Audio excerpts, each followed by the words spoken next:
Class 9 geography chapter number 1 India size and location हम discuss करने जा रहे हैं और आज हम डिस्कस करेंगे बेसिक। ठीक है, तो लेट्स स्टार्ट। तो अब हम चैप्टर डिस्कस करते हैं जिसके लिए बेसिक जानकारी होना बहुत ज़रूरी है। तो हम डिस्कस करेंगे, चलो शुरू करते हैं।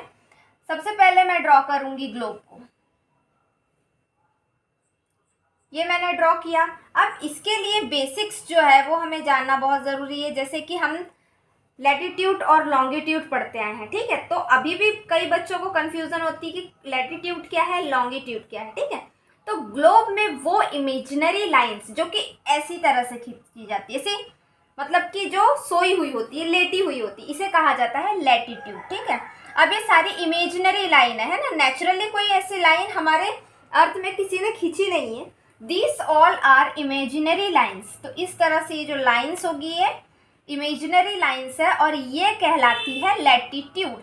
This all are called latitudes. ठीक है, अब क्वेश्चन आता है कि लॉन्गिट्यूड क्या है ना। अब ये जो सोई हुई लाइन है ये तो कहलाती है लैटिट्यूड, बट जो लंबी होती है ना, जो इस तरह से स्ट्रेट खींची जाती है, दैट इज लॉन्गिट्यूड। क्योंकि ये लॉन्ग होती है तो आप समझ सकते हो कि ये क्या कहलाती है, लॉन्गिट्यूड कहलाती है।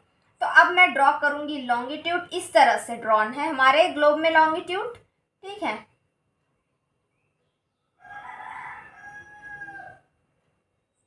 इस तरह से जो शेप है एज अ ऑरेंज के जैसे दिखाई दे रहा है आपको।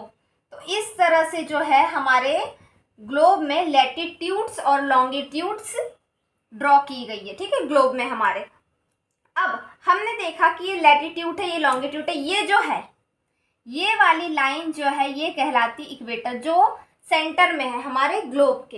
ये जो इक्वेटर है ये हमारे इस ग्लोब को है ना, हमारे अर्थ को अगर मान के चले तो क्या होगा, 2 पार्ट्स में डिवाइड करती है।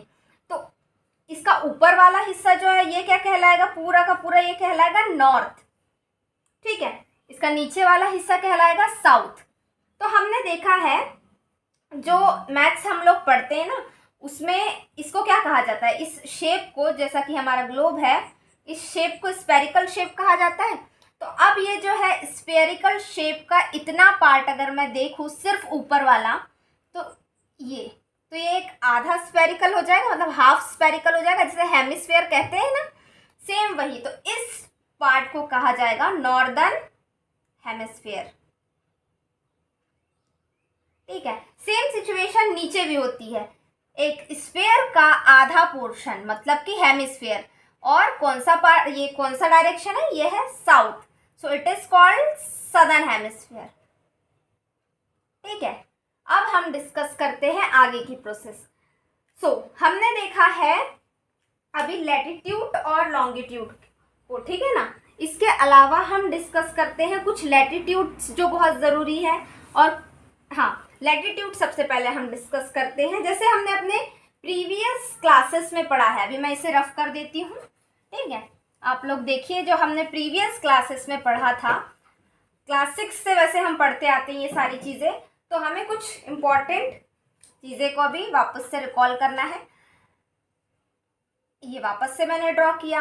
अब ये जो सेंटर में है ना, सेंटर में एक लैटिट्यूड है, बहुत ज़रूरी है ये। सो इट इज 0 डिग्री पे है ना ये। इसे क्या कहा जाता है, हम शुरुआत से ही देखते आ रहे हैं क्लास 6 से, दिस इज कॉल्ड इक्वेटर। ठीक है, बड़ी इंपॉर्टेंट है ये। अब जस्ट इक्वेटर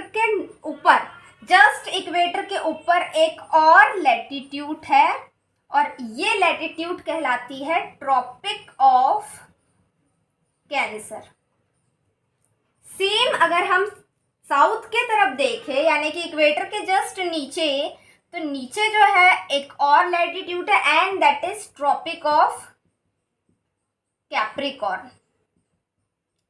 ठीक है, तो अब इसका डिस्ट्रीब्यूशन जो है ना वो डिग्रीज में और मिनट्स में किया गया है। तो अगर हम ट्रॉपिक ऑफ कैंसर को देखें तो इसे 23.5 डिग्री नॉर्थ लिखा जाता है, इसे 23.5 डिग्री नॉर्थ, या फिर 23.5 डिग्री, यानी 23 डिग्री 5 मिनट्स एंड, इस तरह भी इसे लिखा जाता है। सेम सिचुएशन नीचे भी अप्लाई होती है। इसे 23.5 डिग्री साउथ या फिर 23 डिग्री 5 मिनट्स साउथ, इस तरह से मेंशन किया जाता है, ठीक है। तो ये डिग्रीज होती है। ऐसे ही जब हम इंडिया की लोकेशन को पढ़ेंगे ना, तब भी हम उसके वो एरिया, कितना एरिया में हमारा इंडिया एक्सटेंड है वो देखेंगे, ठीक है। लेकिन उसके पहले कुछ बेसिक्स हम लोगों के लिए जानना बहुत ज़रूरी था, तो हमने ये जाना।